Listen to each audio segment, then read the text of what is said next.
এই সরকার অন্তর্বর্তীকালীন সরকার এবং ছাত্র জনতার বিপ্লবের মধ্য দিয়ে আসা একটি সরকার।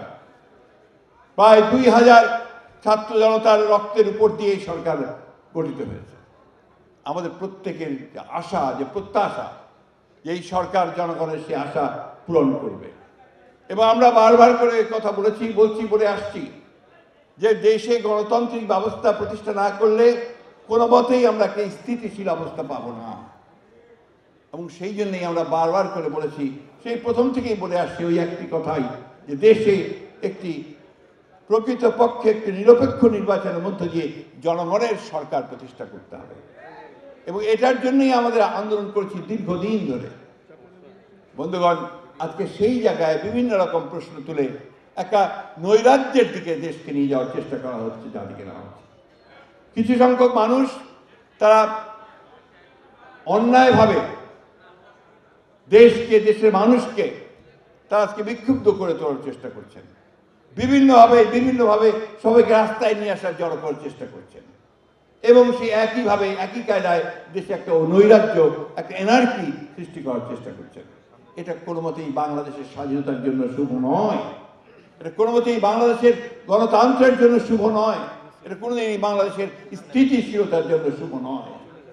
আজকে আমি অনুরোধ করব, আমাদের বাংলাদেশ জাতীয়তাবাদী দলের রাজনীতি যারা বিশ্বাস করেন, যারা শহীদ জিয়ার আদর্শে বিশ্বাস করেন, যারা দেশের বেগম খালেদা জিয়ার আদর্শে বিশ্বাস করেন ও তারেক রহমানের নেতৃত্বে বিশ্বাস করেন, আপনারা ধৈর্য ধরবেন, আপনারা সবাই ঐক্যবদ্ধ থাকবেন।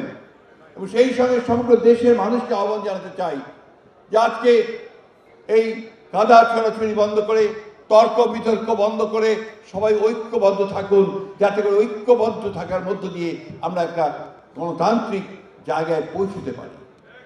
আমরা এই কথা বারবার করে বলছি যে অনেকে আমাদের সমালোচনা করে বলার চেষ্টা করছে যে আমরা নাকি শুধু নির্বাচন করছি, আমরা সংস্কার করতে চাই না। এত বড় মিথ্যা কথা, মিথ্যা প্রচারণা তারা চালাচ্ছে বিভিন্নভাবে, বিশেষ করে সোশ্যাল মিডিয়াতে, তাই না?